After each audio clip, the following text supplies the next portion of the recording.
양심에 대한 질문입니다. 고린도전서 8장 7절 봅시다.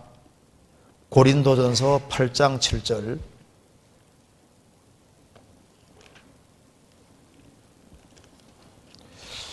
자, 이거 참 굉장히 중요한 질문입니다. 8장 7절을 보시겠습니다.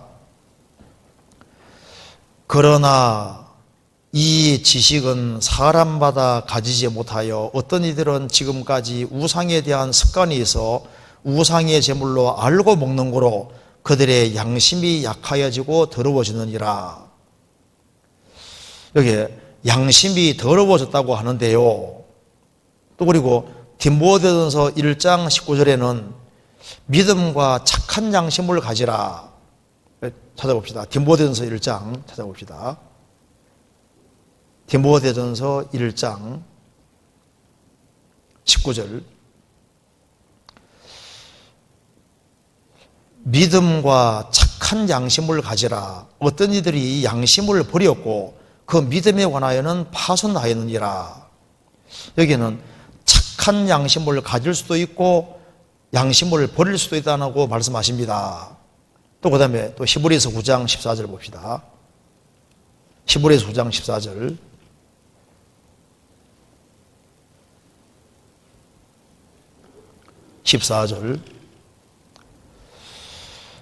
하물며 영원하신 성령으로 말미암아 흠없는 자기를 하나님께 드린 그리스도의 피가 어찌 너희 양심으로 죽은 행실에서 깨끗하게 하고 살아계신 하나님을 섬기게 못하겠느냐. 여기에는 그리스도의 피가 양심을 깨끗하게 한다고 할 수 있다고 하십니다. 양심은 이처럼 사람이 취사 선택하기도 하고 더럽히기도 하고 다시 깨끗하기도 하는 사람이 통제할 수 있는 것인지 궁금합니다 하는 질문입니다. 양심에 대한 질문이거든요. 이거 참 굉장히 중요한 질문이라고 할 수 있습니다. 양심. 크리스찬의 양심에 관한 문제, 이거 굉장히 중요한 질문이죠. 자, 이 사람은 이 세상에 태어날 때 양심이라는 걸 가지고 태어났습니다. 지구상에 사람이 태어나는 모든 사람은 다 양심을 가지고 태어난 게 확실합니다. 로마서 2장 찾아봅시다. 이 양심에 대해서 한번 생각해 봅시다. 로마서 2장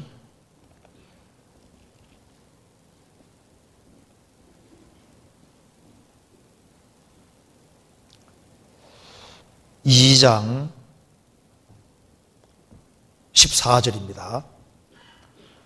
율법 없는 이방인이 본성으로 율법의 일을 행할 때에는 이 사람은 율법이 없어도 자기가 자기에게 율법이 드나니 이런 이들은 그 양심이 증거가 되어 그 생각들이 서로군 송사하며 혹은 변명하여 그 마음에 새긴 율법의 행위를 나타내느니라. 곧 내 복음이 이른 바와 같이 하나님이 예수 그리스도로 말미암아 사람들의 은밀한 것을 심판하시는 그날이라.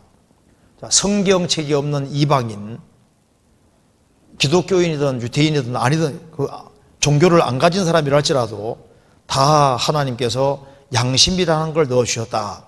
양심의 기능은 잘한 것은 변명해주고 잘못한 것은 송사하는 것이라고 했습니다. 그리고 사람들의 은밀한 것을 심판하시는 그날 되면은 양심이 증인으로 선다는 겁니다. 중국의 어떤 글에 보면은 천지, 지지, 여지, 아지. 천지, 하늘이 알고, 지지, 땅이 알고, 여지, 자네가 알고, 내가 안다. 비밀이 없다. 사람에게 양심이라는 것이 있는데, 임마누엘 칸트가 한 얘기 중에 누구죠? 하늘에는 반짝이는 별, 내 마음에는 도덕률, 양심. 양심이라는 게 있는데, 이 양심이 참 이게 신기한 겁니다. 도둑놈도 자기 자식이 도둑질을 하고 오면 어떨까요? 야, 너 나 닮았구나. 잘한다 할 겁니까? 아니잖아요. 너는 그 짓 하지 마. 그 양심이라는 건데, 그 양심은 사람에게 처음부터 주어져 있습니다. 그래서 어릴 때는 양심이 얼마나 밝아요. 그렇죠? 밝은데 날이 가면 갈수록 양심이 이게 약해지고 이게 무뎌집니다. 그래서 양심이 이게 더러워지는 거예요. 날이 갈수록. 그래서 더러워지고 나중에는 더 심해지면 화인 맞는 양심으로 바뀌어지게 됩니다. 그래서 양심이 더러워지는 거하고 말과 행동을 함부로 하는 거 연결되어 있거든요. 그리고 양심이 무딘 사람일수록 더 담대하게 악을 행한다는 특징이 있는 겁니다. 성경은 분명히 말하기를 사람은 태어날 때 그 선한 양심을 타고났는데 날이 가면 갈수록 양심이 더럽게 될 수 있다고 분명히 말을 합니다. 디도서 1장 보시겠습니다. 디도서 1장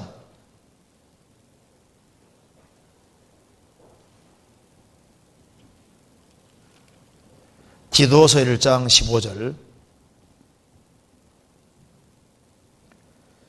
깨끗한 자들에게는 모든 것이 깨끗하나 더럽고 믿지 아니하는 자들에게는 아무것도 깨끗한 것이 없고 오직 저희 마음과 양심이 어떻다고요? 더러운지라. 양심은 마음도 더러워지고 양심도 더러워질 수 있는 겁니다. 그리고 이제 더 심해지면은 양심이 화인맞게 되는 거예요. 감각이 양심이 이제 이게 둔해져서 죄를 너무 많이 지으면 양심이 둔해지고 나중에는 너무 많이 지으면 이 감각이 없어지는 거예요. 찔림이 너무 약해지고 없어지게 되는 겁니다. 디모데전서 4장 보시겠습니다.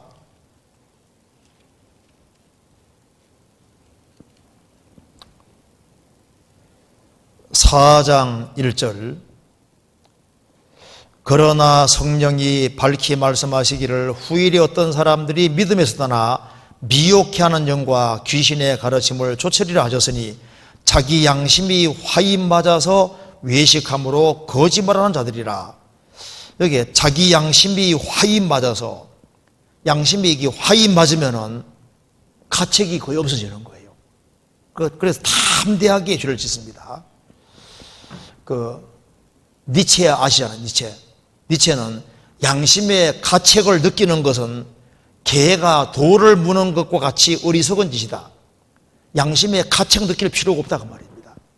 그래서 양심이 화인 맞은 사람은 아주 끔찍한 짓을 저지르고도 아주 담대하잖아요. 양심은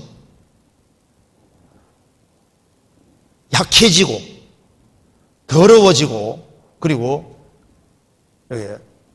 화인 맞을 수 있다는 것을 성경이 분명히 말하고 있습니다. 또 한 가지는 양심은 기준이 아주 중요합니다. 기준이 잘못되면 양심적이 될수록 더 큰 문제가 생기는 거예요. 조상 숭배가 선이라고 생각하는 사람은 조상 숭배 하다가 안 하면 찝찝하죠. 막 양심에 막 가책이 생기거든요.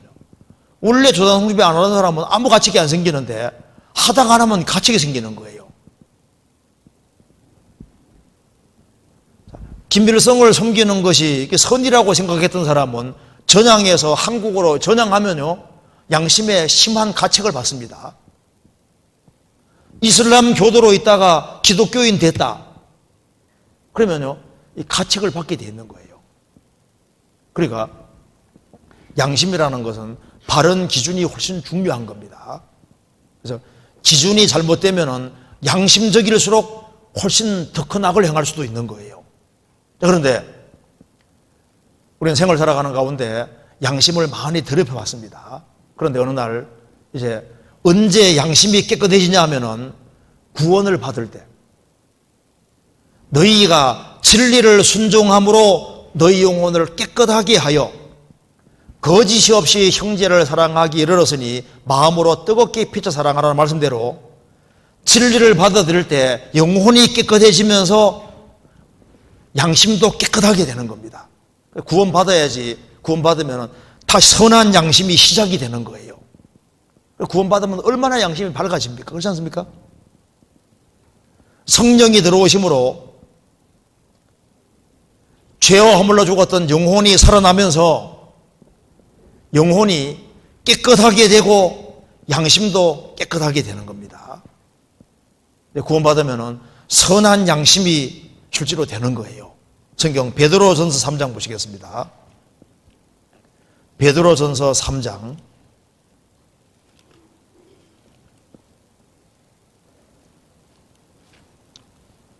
3장 21절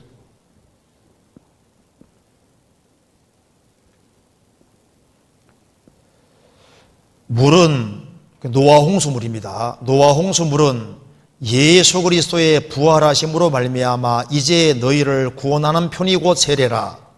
육체의 더러운 것을 제하여 버림이 아니요 오직 선한 양심이 하나님을 향하여 찾아가는 것이니라. 노아 홍수물은 구원하는 표다. 방주는 예수님의 그림자고 홍수의 물은 침례의 그림자라는 겁니다. 그래서 노아 식구들이 방주에 들어간 것이 먼저고 홍수 통과한 게 두 번째인 것처럼 예수님 안에 들어가는 것이 먼저고 그 다음에 물 통과했다는 겁니다. 그래서 노아 홍수물은 구원받았다는 것을 외적으로 이제 표하는 표다는 겁니다. 편이고 세례라.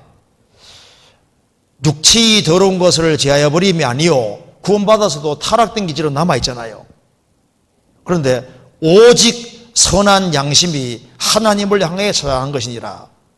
그래서 구원을 받으면 양심상 깨끗하게 되는 겁니다. 너희 양심으로 죽은 행실에서 깨끗하게 하고 마음의 뿌림을 받아 양심의 악을 깨닫고 맑은 물로 씻었다. 그 말씀대로 이제 구원받은 사람에게는 양심이 깨끗하게 되고 선한 양심이 확실하게 있는 겁니다. 틀림없이 구원받았으면 선한 양심이 있어요. 그리고 구원받았으면 선한 양심을 유지하려고 노력을 해야 되고 선한 양심을 가져야 되는 것이 맞습니다. 성경 히브리서 13장 보시겠습니다. 13장 18절.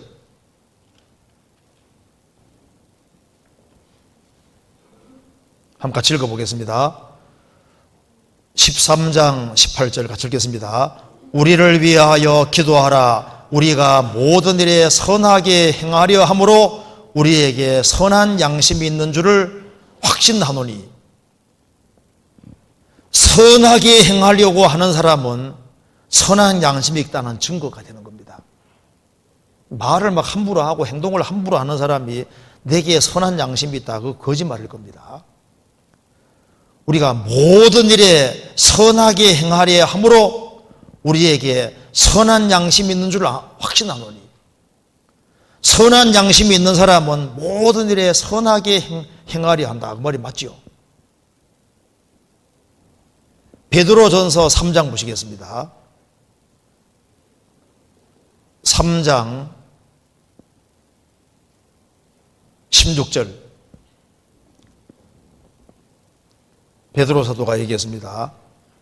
선한 양심이 하나님 향해 찾아가니까 선한 양심을 가지라. 이는 그리스도 안에 있는 너희의 선행을 욕하는 자들로 그 비방하는 일에 부끄러움을 당하게 하려 함이니라. 선을 행함으로 고난을 받는 것이 하나님의 뜻이다. 선한 양심을 가지라.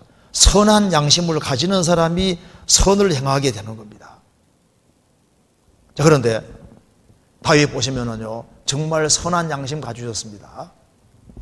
사울이 그렇게 죽이려고 함에도 불구하고 죽이질 않았잖아요. 그리고 다윗이 사울이 발을 가리려고 동굴 속에 들어올 때 사울의 옷자락을 탁 뺐는데 마음에 큰 찔림 받고 양심의 찔림을 받았습니다. 왜? 사울이 기름 부음 받은 자이기 때문에 사울에 대해서 조금이라도 잘못된 마음을 가질 때 큰 찔림을 받았던 겁니다. 양심의 찔림을 받는 이것이 선한 양심이 있고 살아있는 양심을 가지다는 증거인 겁니다. 자, 그런데 구원을 받을 때 깨끗한 양심, 선한 양심을 가졌는데 구원을 받은 사람도 양심이 약해지고 더러워질 수 있느냐? 성경은 약해지고 더러워질 수 있다고 얘기를 하는 겁니다. 성경 고린도전서 8장 보시겠습니다. 고린도전서 8장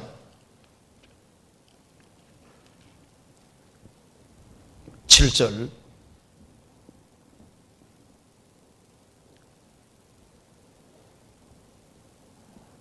그러나 이 지식은 사람마다 가지지 못하여 어떤 이들은 지금까지 우상에 대한 습관이 있어 우상의 제물로 알고 먹는 거로 그들의 양심이 약하여지고 더러워지느니라.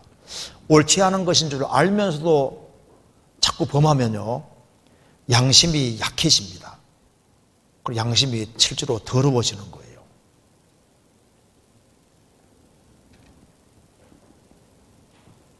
그 양심은 상할 수도 있습니다.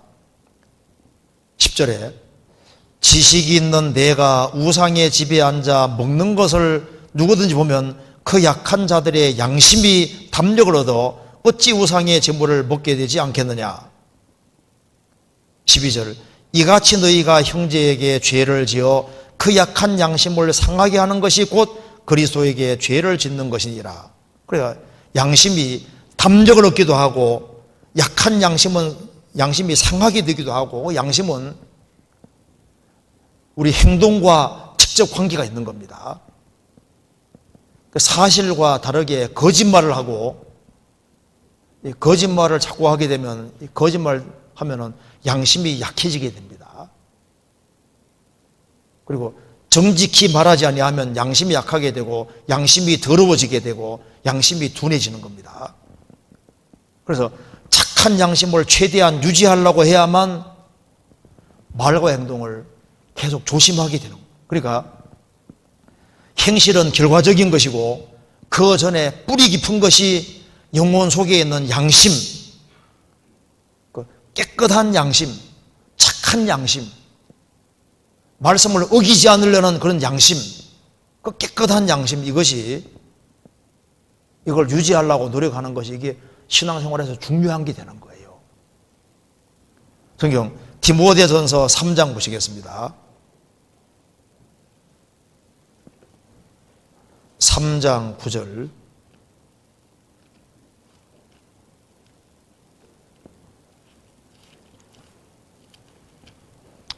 구절에 깨끗한 양심에 믿음의 비밀을 가진 자라야 할지니, 여기 집사에 대해서 얘기를 하면서 집사를 세울 때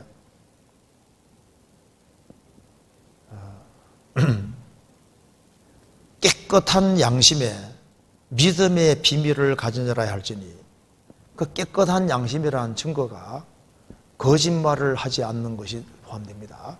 이 거짓말을 자꾸 하면요, 깨끗한 양심이 더러워진 양심으로 바뀌게 되는 거예요.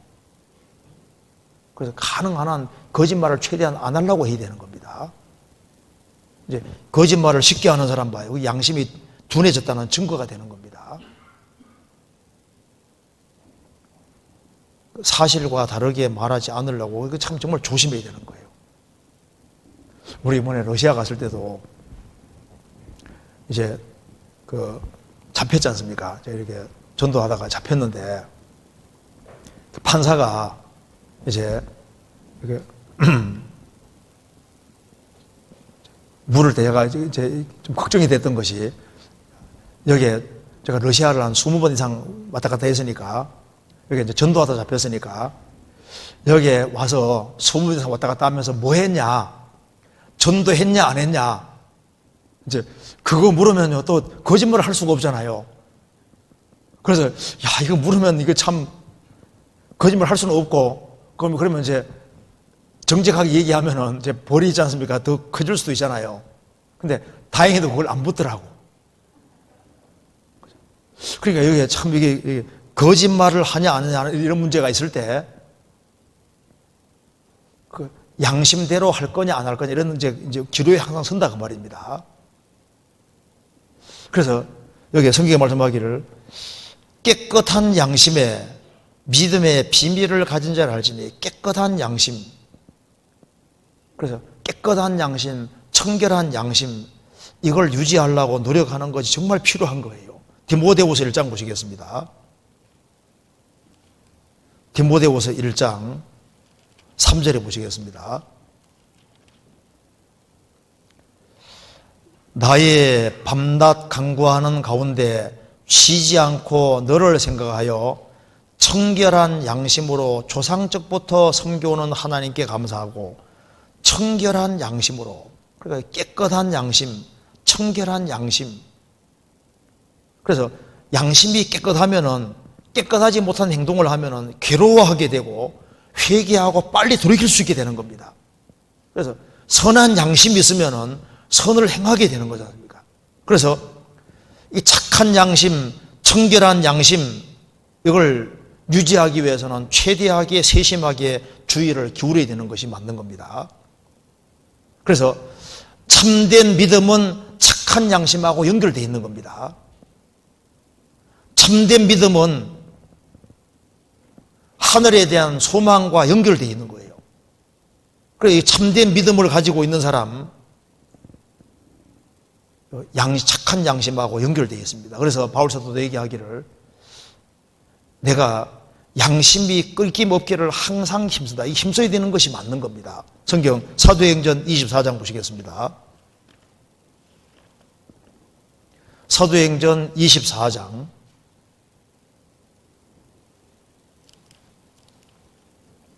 16절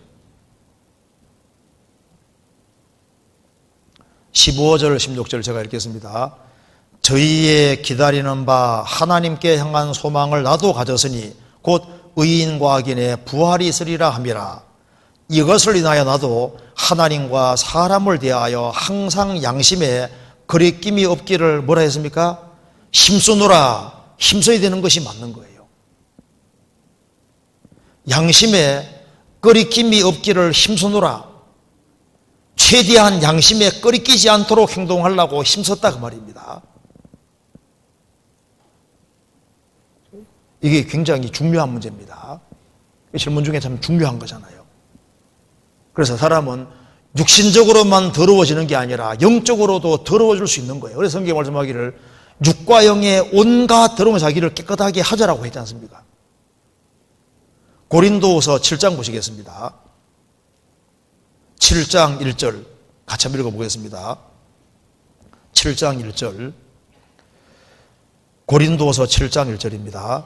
그런즉 사랑하는 자들아 이 약속을 가진 우리가 하나님을 두려워하는 가운데 고린도후서 7장 1절 같이 읽겠습니다. 그런즉 사랑하는 자들아 이 약속을 가진 우리가 하나님을 두려워하는 가운데서 거룩함을 온전히 이루어 육과 영의 온갖 더러운 것에서 자신을 깨끗게 하자. 육적으로 더러워지는 동시에 영적으로도 더러워질 수 있는 건데, 영적으로 더러워지는 것이 물론 잘못된 교리로 더러워지지만은 가장 우리가 심상하게 생각하는 중에 하나가 이 거짓말인 거예요. 거짓말을 자꾸 하면은 영적으로 더러워지고 양심이 실제로 더러워집니다. 아나니아 삽비라가 평상시에 거짓말을 안 했으면은 회중 앞에서 땅값 팔아서 일부를 감춰놓고 다 파는 것처럼요. 어떻게 이렇게 뻔뻔하게 거짓말을 할 수 있겠습니까? 어찌하여 성령을 속이고 사람에게 거짓말을 한 것이 아니요 하나님께 거짓말을 했다. 아주 공공연하게 회중을 속이는 것 봐요. 왜 그런 일을 하냐 하면은 처음부터 막 크게 거짓말을 할 수는 없잖아요. 그러니까 평상시에 아냐네 삽비라는 부부입니다. 부부인데 둘이 닮았어요. 둘이 같이 거짓말을 많이 했던 것 같아요. 그러니까 뻔뻔하게 공개적으로 아주 담대하게 거짓말을 함으로써 그래서 징계로 죽게 되는 거잖아요. 그 양심이 많이 더러워진 거예요. 그래서 여기 이제 질문하는 내용 중에 양심이 더러워지기도 하고 깨끗해지기도 하느냐? 물론입니다. 그래서 제일 첫 번째가 이 거짓말. 하나님 앞에서 정직하게 살려고 노력하면 할수록 양심이 밝아지고 깨끗해지는 것이 맞는 거예요. 하나님 말씀 가까이 하고 하나님 말씀 가운데 살려고 노력하고 하면 양심이 점점 밝아지는 것이 맞습니다. 근데 이제 거짓말을 자꾸 습관적으로 하면요, 양심이 약해져요. 무뎌집니다. 그러면은 양심이 밝은 사람은요, 양심이 깨끗한 사람은 말하다가 조금 과도하게 탁 넘어가면 자기가 알잖아요. 아, 벌써 내가 자랑하는 말을 했구나. 벌써 찔리잖아요.